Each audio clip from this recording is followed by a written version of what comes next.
ओम शांति। भगवत गीता श्लोक क्लास में आज का श्लोक है 15वें अध्याय का 19वां श्लोक, अध्याय 15 का श्लोक नंबर 19।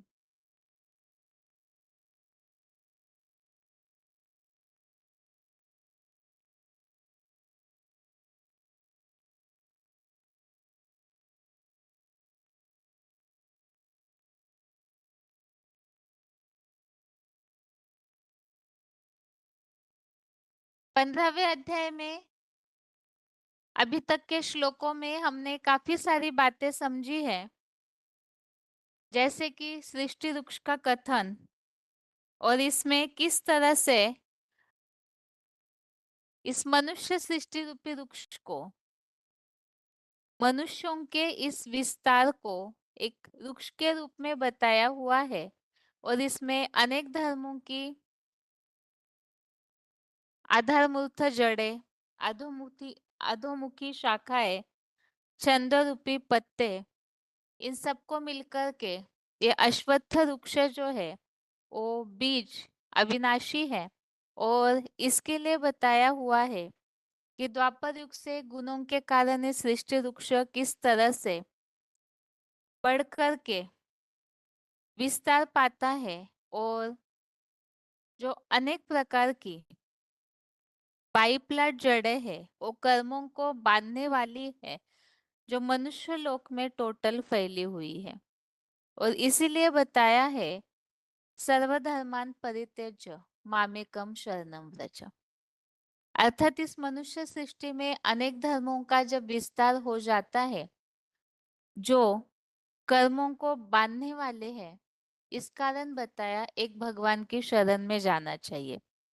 और इसीलिए ही इस मनुष्य सृष्टि में जहाँ मिसाइल युग में अर्थात कलयुग अंत में उस परम पद को खोजना चाहिए, उस परम पुरुष की शरण लेनी चाहिए, जिससे इस सृष्टि वृक्ष की पुरानी प्रक्रिया प्रसारित हुई है। और उस परम पद या वैकुंठ लोक के लिए जिन गुणों की धारणा या पुरुषार्थ है वो श्लोक नंबर 5 में बताया है। कामनाओं से विशेषतः निवृत्त, द्वंद्वों से विशेषतः मुक्त, मोह रहित ज्ञानी जन ही परम पद में जाते हैं।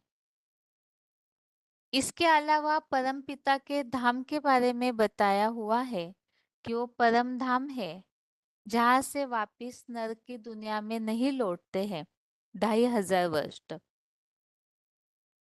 इसके अलावा जीवात्मा के विषय में हमने अलग अलग बातें समझी कि किस तरह से आत्मा विषय भोगों का सेवन करती है, नई सृष्टि की शुरुआत कैसे होती है और आत्मा किस तरह से वायु फूलों से सुगंधियों को ले जाता है, ऐसे यह आत्मा 23 दैहिक तत्वों को लेकर जाता है।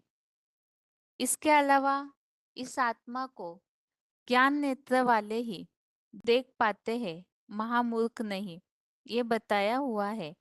और जो यत्नवान योगी है वो भ्रूमध्य में ही सदा मन बुद्धि से आत्मा को भली भांति स्थित हुआ देखते हैं। इसके अलावा अगले टॉपिक में हमने प्रभाव सहित परमेश्वर के स्वरूप का विषय, इसमें एक ज्ञान सूर्य किस तरह से सारे जगत को प्रकाशित करता है, इस बात को हमने समझा। योग ऊर्जा से सृष्टि की प्राणियों की पालना होती है और ज्ञान रस युक्त सोमरस होकर औषधियों से पुष्टि की जाती है, पुष्टि करते हैं। जठराग्नि होकर के, योगाग्नि रूप जठराग्नि होकर प्राणियों के देहाश्रित हुआ 4 प्रकार के खुराक को प्राण और अपान वायु से मिलकर पचाता हूँ। इसी तरह से वेदों द्वारा जानने योग्य हूँ और वेदों का ज्ञाता भी मैं ही हूँ। ऐसे परमात्मा स्वरूप परमेश्वर के स्वरूप के विषय में यहाँ श्लोकों में बताया है। इसके अलावा पुरुषोत्तम का विषय, इसमें हमने इस सृष्टि की आत्माएं और उनकी तुलना में अक्षर अविनाशी परमपिता शिव उनके समान ही जो महादेव बनते हैं वो परमात्मा इति उदाहरित तीनों लोकों का शासक त्रिलोकीनाथ बनते हैं। और उसी के लिए ही जैसे परमपिता शिव आत्माओं में पुरुषोत्तम है, वैसे ही लोक में और वेदों में जो क्षर है, जो अक्षर बन जाते हैं, उन्हें भी पुरुषोत्तम कहा है। इसीलिए इसकी यादगार में मुसलमानों में ये मान्यता है, फिक्रा कहा हुआ है, आदम को खुदा मत कहो। आदम खुदा नहीं, लेकिन खुदा के नूर से आदम जुदा नहीं। तो इस तरह से सृष्टि वृक्ष में और इस 15वें अध्याय में हमने पुरुषोत्तम के बारे में और उस परम पद को खोजना चाहिए, इस तरह का उल्लेख समझा। अभी आज के श्लोक में इन सब बातों को जानने के बाद किस तरह से अव्यभिचारी याद करते हैं, उस बारे में यहाँ समझाया हुआ है। आज के क्लास का श्लोक है 15वें अध्याय का 19वां, अध्याय 15 का श्लोक नंबर 19। श्लोक है, यो मामेव सम्मूढ़ो जानाति पुरुषोत्तमं स सर्वविद भजति माम सर्वभावेन भारत। श्लोक दोबारा, यो मामेवम सम्मूढ़ो जानाति पुरुषोत्तमं स सर्वविद भजति माम सर्वभावेन भारत।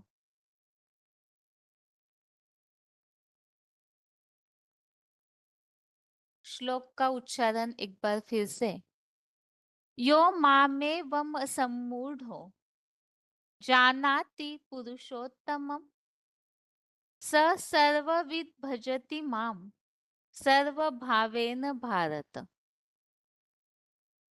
श्लोक का संधि विच्छेद है, यह माम एवं असम्मूढ़ जानाति पुरुषोत्तमं स सर्वविद भजति माम सर्वभावेन भारत।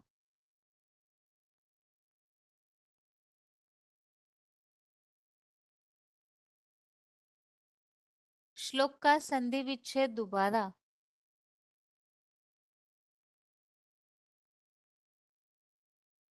यह माम एवं असम्मूढ़ जानाति पुरुषोत्तमं स सर्वविद भजति माम सर्वभावेन भारत।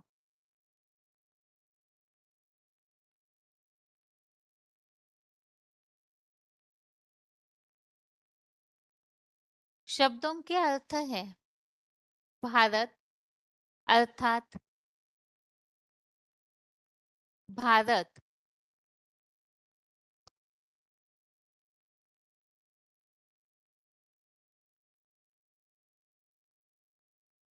यो असम्मूढ़, इसमें दो शब्द है, यह अर्थात जो, असम्मूढ़ अर्थात पूरा मूर्ख नहीं, माम मुझको, एवं ऐसे ही, पुरुषोत्तमम आत्माओं में सर्वोत्तम, जानाति समझता है, स वह, सर्वविद सब कुछ जानने वाला, माम मुझे, सर्वभावेन सर्व भाव से, भजति अर्थात याद करता है। शब्दों के अर्थ दोबारा, भारत अर्थात भारत, यो असम्मूढ़, इसमें दो शब्द है, यह अर्थात जो, असम्मूढ़ अर्थात पूरा मूर्ख नहीं, माम अर्थात मुझको, एवं अर्थात ऐसे ही, पुरुषोत्तमम अर्थात आत्माओं में सर्वोत्तम, जानाति अर्थात समझता है, स अर्थात वह, सर्वविद अर्थात सब कुछ जानने वाला, माम अर्थात मुझे, सर्वभावेन अर्थात सर्वभाव से,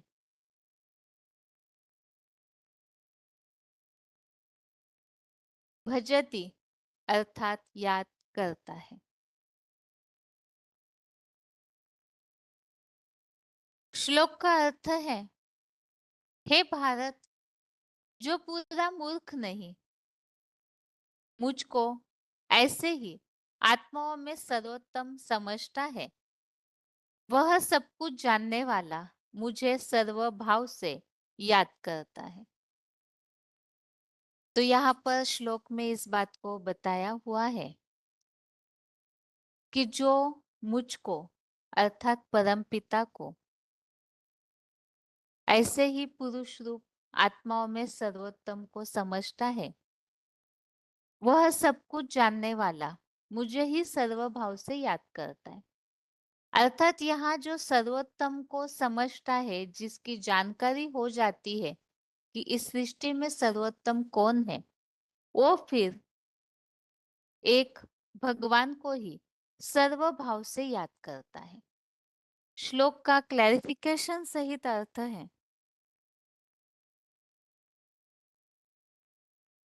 हे ज्ञान रोशनी में सदारत भारत, जो पूरा मूर्ख नहीं, थोड़ा भी ज्ञानी है, वह व्यक्ति मुझ सदाशिव ज्योति को ऊपर जैसे कहा ऐसे ही पुरु प्लस श पुरुष रूप आत्माओं में सर्वोत्तम समझता है, वह निकट भविष्य में सब कुछ जानने वाला मास्टर त्रिकालदर्शी मुझे ही सर्व संबंधों के अव्यभिचारी अर्थात माम एकम भाव से पुरुषोत्तम संगम युग में भी याद करता है।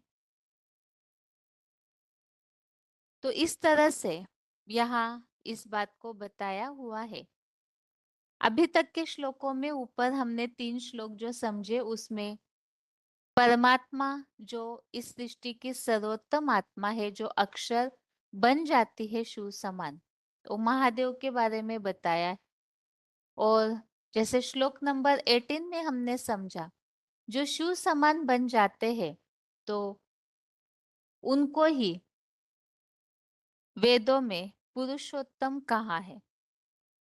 अब आज के श्लोक में इस बात को बताया है कि जो आत्माओं में सर्वोत्तम को समझता है, वो फिर निकट भविष्य में सब कुछ जानने वाला मास्टर त्रिकालदर्शी अर्थात जिसने भगवान को समझ लिया, आत्माओं में सर्वोत्तम को ज्ञान के आधार से समझ लिया, वो फिर सब कुछ जानने वाला मास्टर त्रिकालदर्शी बनता है और भगवान को ही सर्व संबंधों के अव्यभिचारी भाव से अर्थात मामे कम भाव से पुरुषोत्तम संगम युग में भी याद करता है।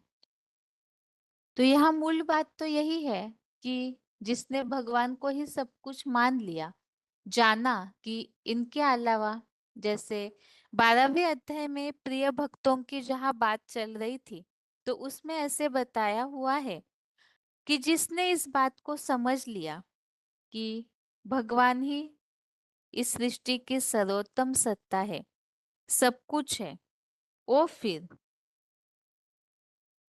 तुम ही छाड़ी गति दूसरी नाही, इस तरह से बन जाते हैं। इसी बात को आज के इस श्लोक में बताया हुआ है कि सर्व संबंधों के अव्यभिचारी मामेकम भाव से याद करता है। तो एक भगवान के प्रति ही जो आश्रित हो जाते हैं, जान लेते हैं कि यही सर्वोत्तम है, तो फिर एक भगवान के अलावा और कोई गति नहीं दूसरी, ऐसे जानकर सारे संबंधों को एक भगवान में ही अनुभव करते हैं। ये तो आज के श्लोक का अर्थ हमने समझा। अब अव्यभिचारी भाव से याद करने के लिए तो जैसे भगवत गीता में कई सारे अध्यायों में इस बात का उल्लेख है, बाकी 8वें अध्याय में जहां भगवान को प्राप्त करने की बात आ रही है, दिव्य पुरुष परमात्मा को पाते हैं, दिव्य ज्योति को पाते हैं, इस तरह से कई सारे श्लोकों में जो उल्लेख आया हुआ है। तो इसमें 8वें अध्याय का श्लोक नंबर 8, इसके अलावा श्लोक नंबर 9, इन सब श्लोकों में एक अव्यभिचारी याद की बात को बताया हुआ है कि जो भगवान को जान लेते हैं और फिर अव्यभिचारी याद करते हैं और उस भगवान तक पहुंच जाते। इसके अलावा पुरुषोत्तम के लिए हमने पहले ही श्लोक में समझा है, और जो भगवान को जान लेता है वो फिर भगवान से अव्यभिचारी रूप से जुड़ जाता है। इस तरह का जो उल्लेख है वो बताया हुआ है अध्याय 10 के श्लोक नंबर 7 में।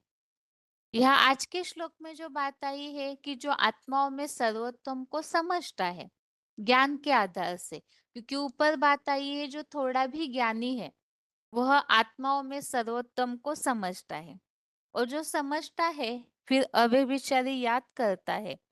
इसी बात को अध्याय 10 के श्लोक नंबर 7 में इस तरह बताया कि जो तत्वपूर्वक गहराई से जानता है वो फिर अविचलित रूप से योग ऊर्जा द्वारा जुड़ जाता है, तो भगवान को फिर अव्यभिचारी भाव से याद करते हैं। इस तरह से बताया हुआ है। ये आज के श्लोक का अर्थ है। जो सही रीति से जानेंगे वही फिर भगवान से सर्व संबंधों के रूप में याद भी करेंगे। अब भक्ति मार्ग में तो गाया जाता है त्वमेव मातश्च पिता त्वमेव त्वमेव सर्वम मम देव देव, लेकिन ये सिर्फ गायन मात्र है।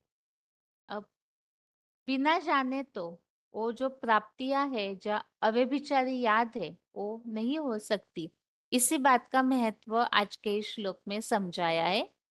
अभी आगे श्लोक का उच्चारण समझते हैं। श्लोक का उच्चारण है,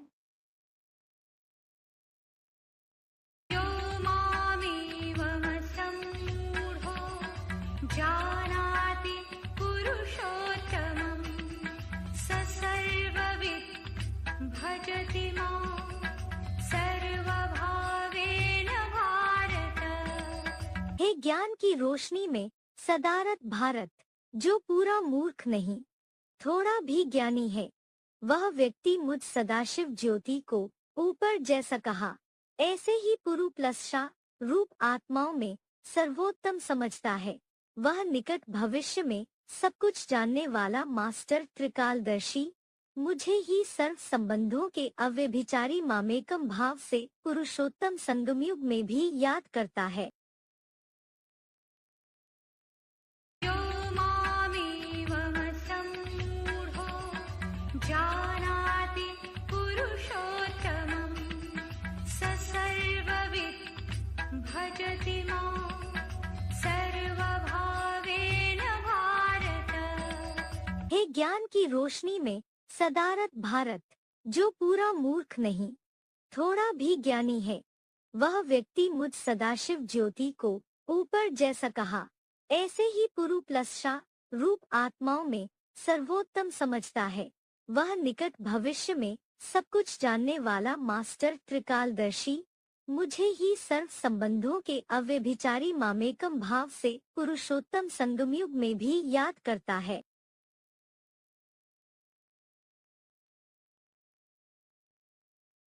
अभी श्लोक में जो बात आई हुई है सर्वोत्तम Shiv,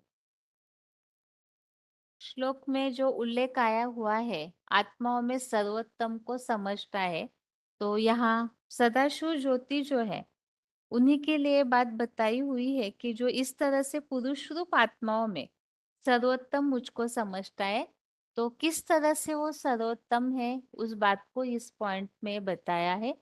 VCD number 2391, VCD number 2391, 1 घंटा 8 मिनट 1 आवर 8 मिनट्स के बाद से लिया हुआ पॉइंट। अब हम बच्चे तो जानते हैं कि पुरुष माने आत्मा और पुरुषोत्तम माने आत्माओं के बीच में उत्तम पार्टधारी।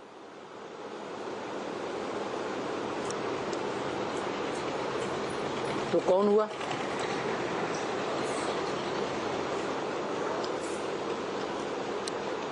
सर्वोत्तम उत्तम पार्टधारी आत्मा कौन हुई है? कौन? शिव बाबा। मने पुरुष माने आत्मा,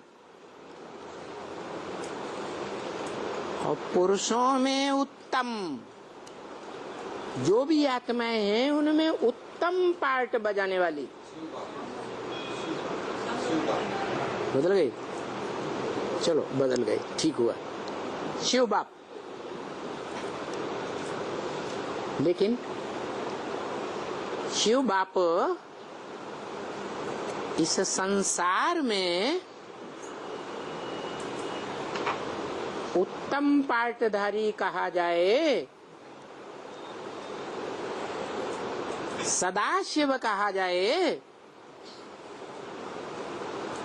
उत्तम ते उत्तम पार्ट बजाने वाला रंगमंच पर किसे कहा जाता है?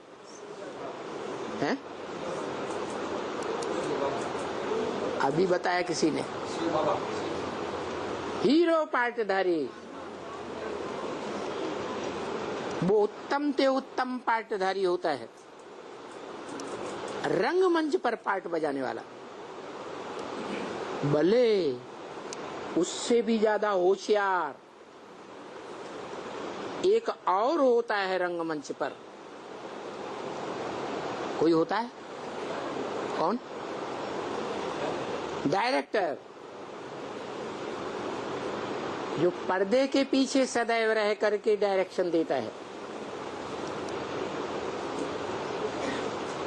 उसको इन आंखों से कोई देख नहीं सकता, पार्ट बजाने वाले भी नहीं देख सकते, और जो ऑडियंस हैं वो भी नहीं देख सकते।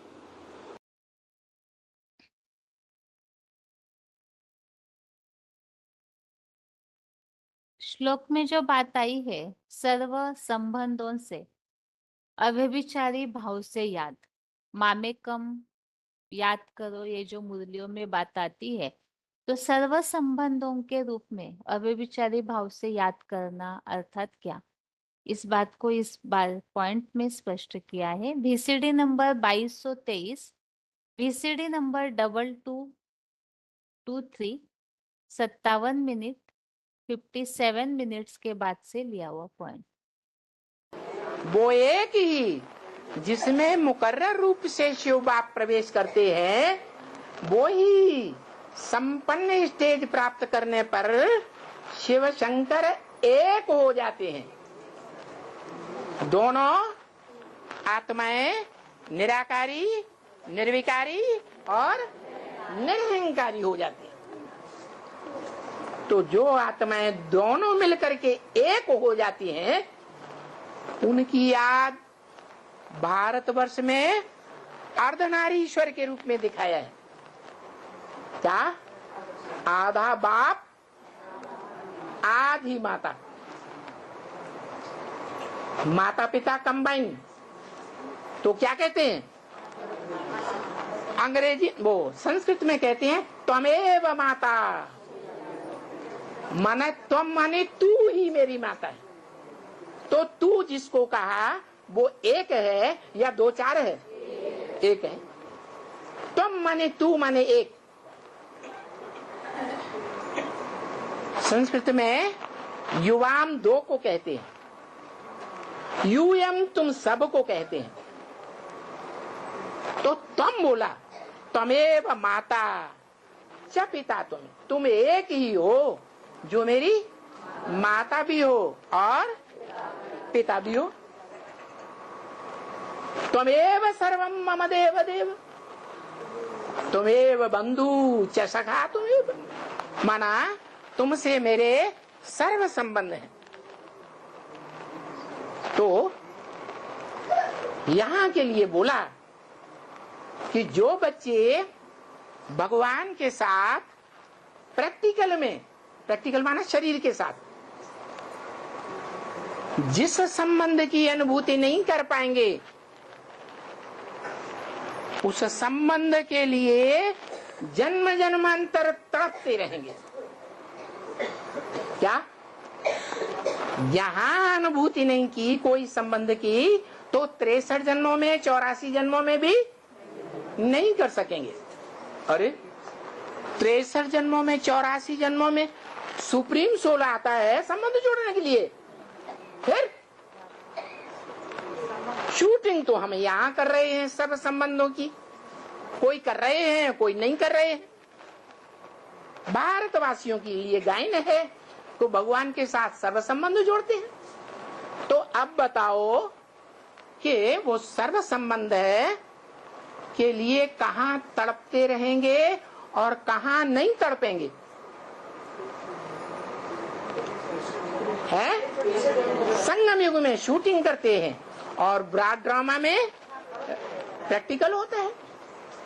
तो वहां कोई आत्माएं हैं जो यहाँ शूटिंग पीरियड में नहीं समझ सकेंगी, पहचान सकेंगी, वो वहां उस संबंध के लिए तड़पती रहेंगी। तो इसलिए बोला कि सृष्टि पर सदा कायम कोई चीज नहीं है, सदा कायम सिर्फ एक शिव बाबा है। ये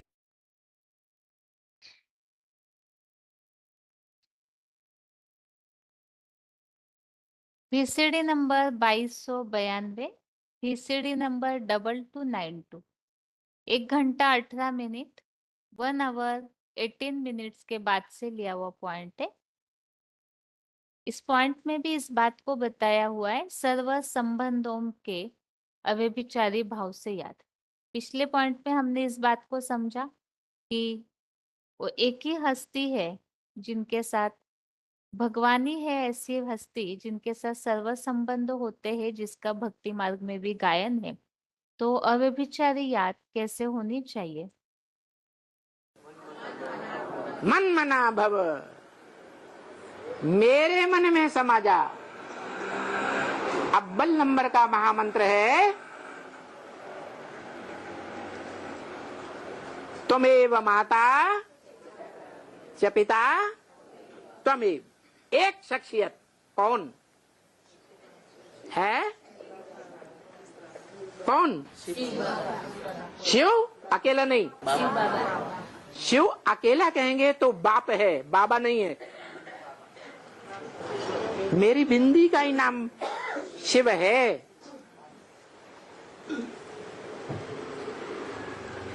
वो सिर्फ आत्माओं का बाप है, दूसरा कोई संबंध नहीं बनता। जब शरीर में प्रवेश करते हैं तो सर्व संबंधी बनता है। जो संबंधी बनाना चाहो वो ही संबंधी बनता है, और जब भी बनाना चाहो तब ही बन जाता है। क्या? गीता में भी लिखा हुआ है। क्या लिखा हुआ है? यो यथा माम प्रपद्यन्ते तां तथैव भजाम्यहम्। वो जो मुझे जिस रूप में याद करता है, जिस संबंध से जब भी याद करता है, मैं उसे उसी रूप में प्रैक्टिकल में मिलता हूं। और वाणी जिसे मुरली कहा गया उसमें भी बोला है, मैं आता हूं तो बच्चों की सब आशाएं पूरी करता हूं।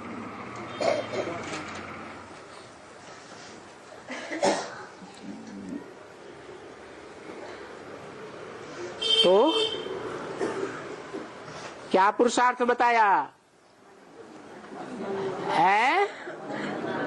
मन मना भव, मेरे मन में समा जा। मेरे मन में, मन से समा जा, दिल से समा जा। है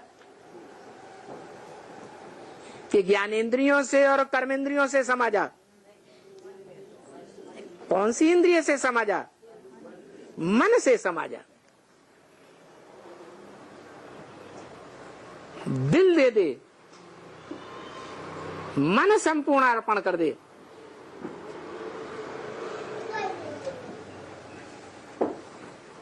मन अर्पण करेगा तो सारी इंद्रियां अर्पण हो जाएंगी।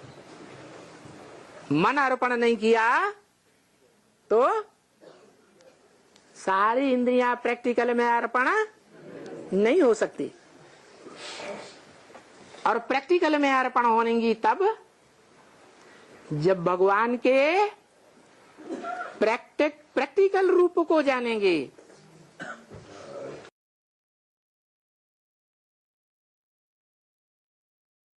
इस तरह से ये 15वें अध्याय का श्लोक नंबर 19 हमने समझा, और अभी आगे है रिवीजन।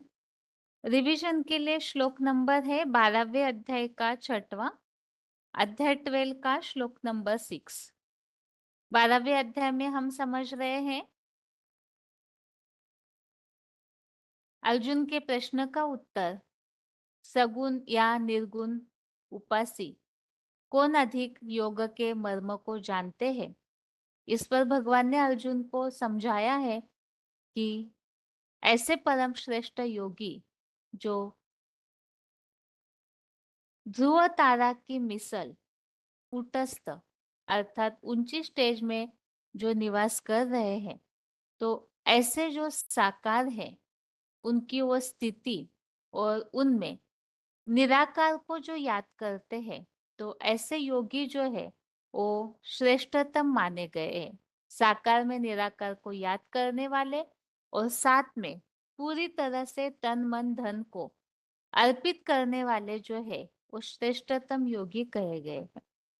और ऐसे योगियों के पुरुषार्थ या स्थिति के बारे में बताया जो इंद्रियों को पूरी तरह से संयमित रखकर सभी परिस्थितियों में समदर्शी, सब प्राणियों के कल्याण में लगे रहने वाले ही भगवान को प्राप्त होते हैं। इसके अलावा जो निराकार को याद करते हैं, उन्हें निराकारी स्टेज जो है अत्यंत दुखपूर्वक कठिनाई से प्राप्त होती है, क्योंकि ऐसों को धर्म के धक्के बहुत सहन करने पड़ते हैं। अभी आगे आज के श्लोक को समझते हैं। 12वें अध्याय का 6वां, अध्याय 12 का श्लोक नंबर 6 है। ये तु सर्वाणि कर्माणि मयि सन्न्यस्य मत्परः अनन्येनैव योगेन मां ध्यायन्त उपासते। श्लोक दोबारा, ये तु सर्वाणि कर्माणि मयि सन्न्यस्य मत्परः अनन्येनैव योगेन मां ध्यायन्त उपासते। श्लोक का अर्थ है, किंतु मेरे मूर्तिमंत शंकर के आश्रित जो तन धनादि के अफलाकांक्षी योगी सब कर्मों को मुझ योगीश्वर यज्ञ पिता में मन बुद्धि सहित संपूर्णतया अर्पित कर अव्यभिचारी याद से अव्यक्त मूर्ति में ध्यान मग्न हुए, मेरी ही प्रवेशनीय मूर्ति होने से अनवरत सहज उपासना करते हैं।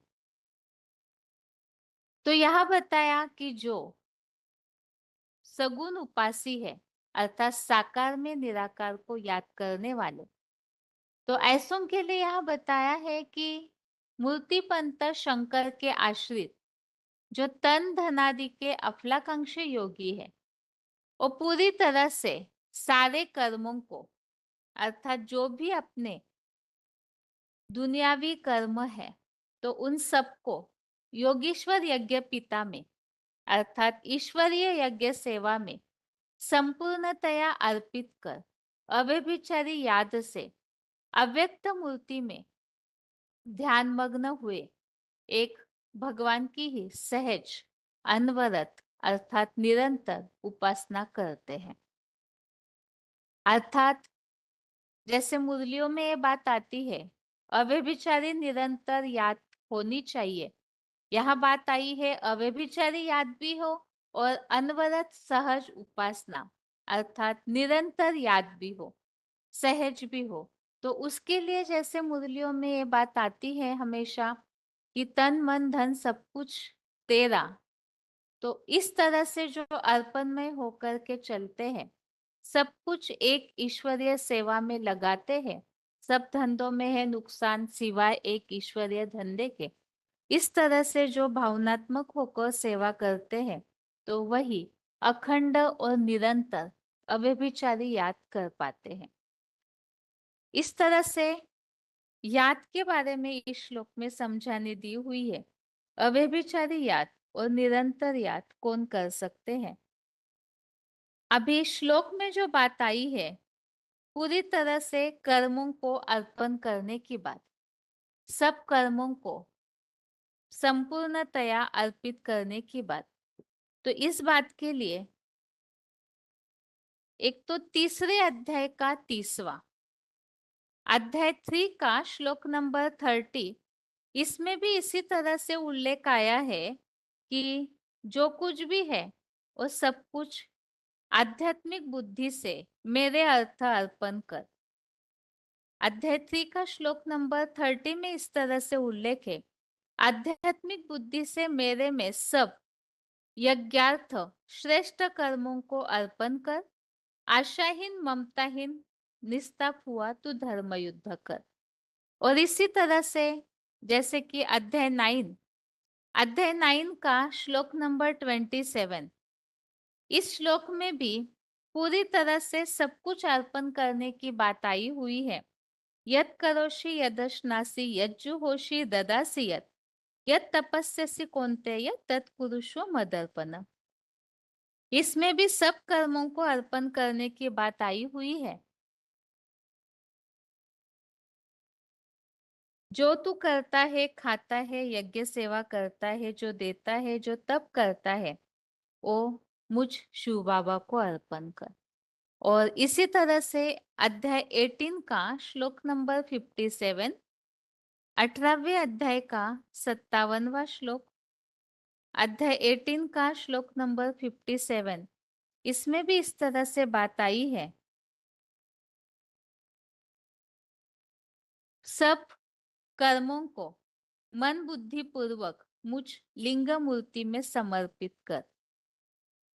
एकमात्र मेरे परायण हुआ और बुद्धियों का निरंतर अभ्यास पूर्वक मेरे नजदीक आश्रय लेकर मेरे में चित्त मग्न हो जा।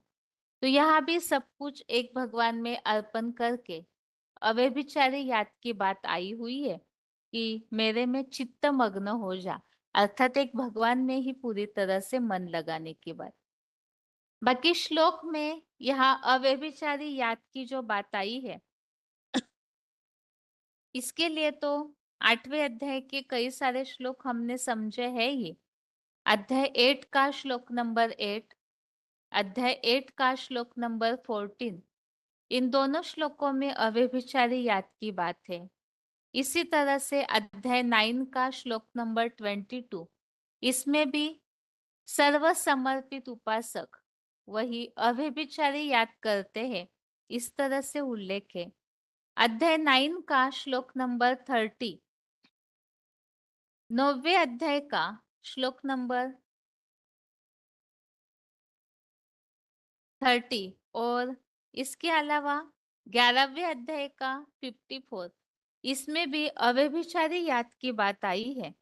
और 13वें अध्याय का 10, इसमें भी अव्यभिचारी याद की बात आई हुई है। तो पूरी तरह से जो अव्यभिचारी याद करते हैं, अर्थात भगवान की उपासना करते हैं, और आगे जो बात आई है, एक अव्यक्त मूर्ति में ही पूरी तरह से उपासना करना और मेरे आश्रित हुआ, अर्थात साकार के द्वारा एक भगवान के ही जो आश्रित होते हैं, तो ऐसे आश्रित होने की जो बात है, वो एक तो अध्याय 9 का श्लोक नंबर 32, 9वें अध्याय का 32वें श्लोक में इस तरह से बात आई है कि चाहे कैसे भी पाप योनिया हो, लेकिन मेरा आश्रय लेकर परम गति को पाते हैं। तो भगवान का आश्रय लेने से प्राप्ति की बात इस श्लोक में आई हुई है। और इसके अलावा 18वें अध्याय का 56, अध्याय 18 का श्लोक नंबर 56 और 57, इन दोनों श्लोकों में भी इसी तरह से भगवान का आश्रय लेने की बात आई है। अध्याय 18 का 56 में सदा मेरा ही विशेष आश्रय आधार लेने वाला सब प्रकार के कर्मों को करते हुए प्रसन्नता से, मेरी प्रसन्नता से चिरकालीन अविनाशी परम पद को पाता है। और 15:7 में भी हमने इस बात को समझा कि सब कर्मों को मन बुद्धि पूर्वक मुझ में अर्पण कर मेरे नजदीक आश्रय लेकर मेरे में चित्तमग्न हो जा। तो ये इस श्लोक में जो उल्लेख आए हैं उसी संबंधित और भी अध्यायों में जहाँ उल्लेख आए हैं उन बातों को हमने समझा। बाकी श्लोक में जो मूल बात आई हुई है, भगवान का आश्रय लेने वाले और साथ में जो योग के मर्मों को जानने वाले हैं, अर्थात साकार में निराकार को याद करते हैं, जो ऊपरी श्लोकों में हमने समझा, तो वही भगवान का आश्रय लेते हैं, अर्थात जो मूर्तिमंत शंकर के आश्रित सब कर्मों को संपूर्णतया भगवान में ही, अर्थात ईश्वरीय सेवा में योगीश्वर यज्ञ पिता में ही अर्पित करने वाले अव्यभिचारी याद से उपासना करते। तो ये संपूर्णतया अर्पित करना अर्थात क्या? जितना जितना अर्पण करेंगे, जो मुरलियों में बात आती है, जितना गुड़ डालेंगे उतना मीठा होता है। तो ऐसे पुरुषार्थी जो ऐसा पुरुषार्थ करते ईश्वरीय सेवा में सब कुछ अर्पण करने का, वही अव्यभिचारी और निरंतर याद कर पाते हैं। इसी तरह का प्रश्न वार्तालाप में पूछा हुआ है, किस तरह से अखंड और निरंतर याद हो सकती है? तो उस पॉइंट को हम सुनते हैं आगे, लेकिन पहले श्लोक का उच्चारण।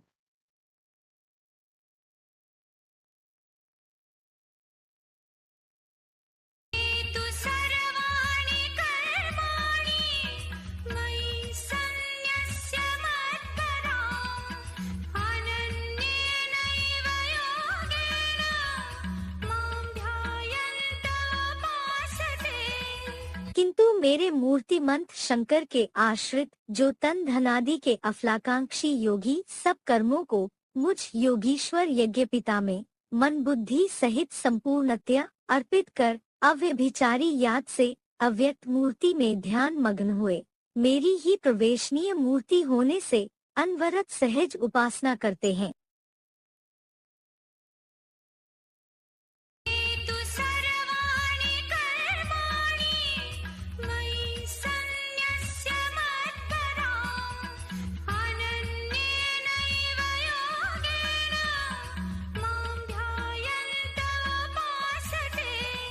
किंतु मेरे मूर्तिमंत शंकर के आश्रित जो तन धनादि के अफलाकांक्षी योगी सब कर्मों को मुझ योगीश्वर यज्ञ पिता में मन बुद्धि सहित संपूर्णतया अर्पित कर अव्यभिचारी याद से अव्यक्त मूर्ति में ध्यान मग्न हुए, मेरी ही प्रवेशनीय मूर्ति होने से अनवरत सहज उपासना करते हैं।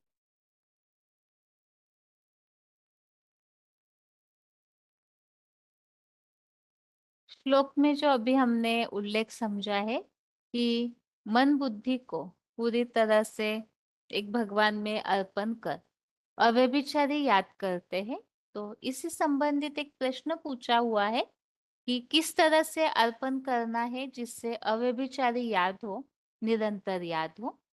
ये वार्तालाप नंबर है 814, डिस्कशन नंबर 814, 16 मिनट 16 मिनट्स के बाद से लिया हुआ पॉइंट।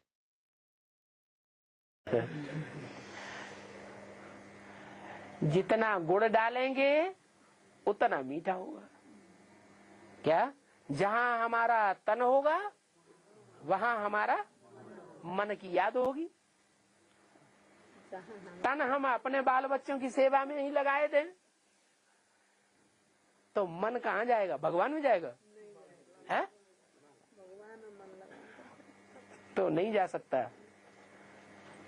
तन की सारी सेवा कारखाना बनाया हुआ है, सुबह से लेकर शाम तक, रात के सोने तक उसमें सेवा कर रहे हैं, सारे तन की ताकत लगा रहे हैं।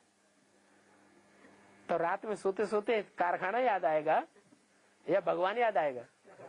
कारखाना ही याद आएगा। तो जहां हमारा तन होगा वहां हमारा मन की याद होगी, जहां हमारा धन होगा वहां हमारे मन की याद होगी। इसलिए सदैव मन भगवान की याद में लगा रहे, उसके लिए क्या करना है? जप जप तो 63 जन्म करते आए, मुंह से जपने से क्या होता है? नहीं, अभी भी नहीं समझ में आया है? नहीं, वो ही तो पूछ रहे हैं कि सदैव याद बनी रहे, उसके लिए क्या करें? साथी बना कर। अभी तो बताया, जहां तन की ताकत लगाएंगे वहां मन की याद जाएगी। माने तन की ताकत का किसकी सेवा में लगाना चाहिए? ईश्वर की सेवा में तन की ताकत जितनी लगाएंगे तो बाबा की याद आएगी। बाबा भी कहते हैं, मैं किन बच्चों को याद करता हूँ? जो सेवाधारी बच्चे हैं उनको मैं याद करता हूँ। चाहे वो वाचा से सेवा करते हैं, चाहे वो तन की भागदौड़ से सेवा करते हैं, और चाहे वो अपने जिंदगी में कमाए हुए धन से सेवा करते हैं, सेवा करते हैं, तो मैं उन बच्चों को याद करता हूँ। तो तरीका बता दिया, क्या? जितना गुड़ डालेंगे उतना मीठा होगा। सिर्फ तन की बात थोड़ा ही बताई। हमारे पास जो भी शक्ति है, शक्तियां तो हर मनुष्य के पास है ना, कुछ न कुछ। हमारे पास तन है, हमारे पास मन है, हमारे पास धन है, हमारे पास वाचा है, हमारे पास दृष्टि की एकाग्रता है। कोई की दृष्टि ज्यादा टिकती है और कोई की दृष्टि बंदर की तरह रहती है। तो जो चंचल दृष्टि है वो दृष्टि से सेवा नहीं कर सकता। जिसकी दृष्टि जितनी ही ज्यादा एकाग्र होगी वो दृष्टि से उतनी ही सेवा कर सकेगा। तो तन, मन, धन, समय, संपर्क और संबंध, इन सब प्रकार की शक्तियों को जहां जहां लगाएंगे वहां वहां मन जाएगा जरूर। कोई के बहुत संबंधी होते हैं इस दुनिया में, उन संबंधियों के नजदीक जाकर के उनसे ऐसी बातें करना जो ईश्वरीय सेवा जिनसे हो सके। उनकी बातों के प्रभाव में नहीं आना, लेकिन उन संबंधियों को ईश्वर की ऐसी बातें सुनाए जिससे वो ईश्वर के प्रभाव में आ जाए, ईश्वर की वाणी के प्रभाव में आ जाए, तो संबंधियों की सेवा हो गई। हमारे पास जो भी समय है, समय तो बहुत बेकार चला जाता है ना। व्यर्थ समय कितना जाता है, काउंट करें तो ढेर सारा समय बेकार चला जाता है। उस समय को हम सफल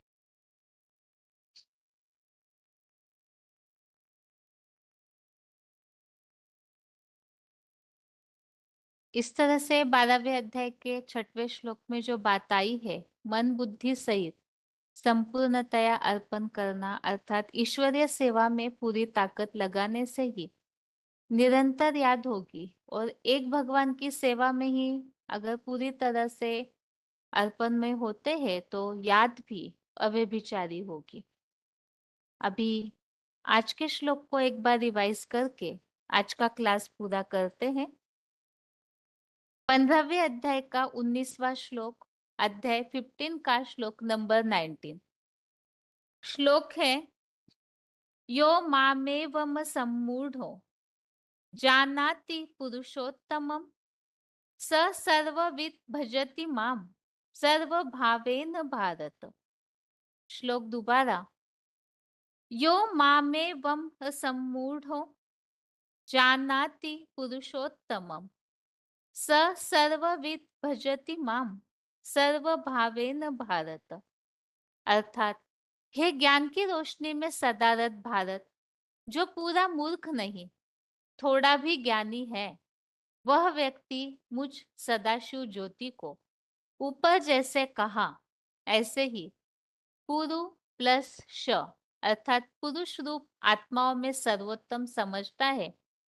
वह निकट भविष्य में सब कुछ जानने वाला मास्टर त्रिकालदर्शी मुझे ही सर्व संबंधों के अव्यभिचारी मामेकम भाव से पुरुषोत्तम संगम युग में भी याद करता है। तो श्लोक में हमने मुख्य बात यह समझी है कि जो एक भगवान ही सर्वोत्तम है, इस बात को जान लेता है।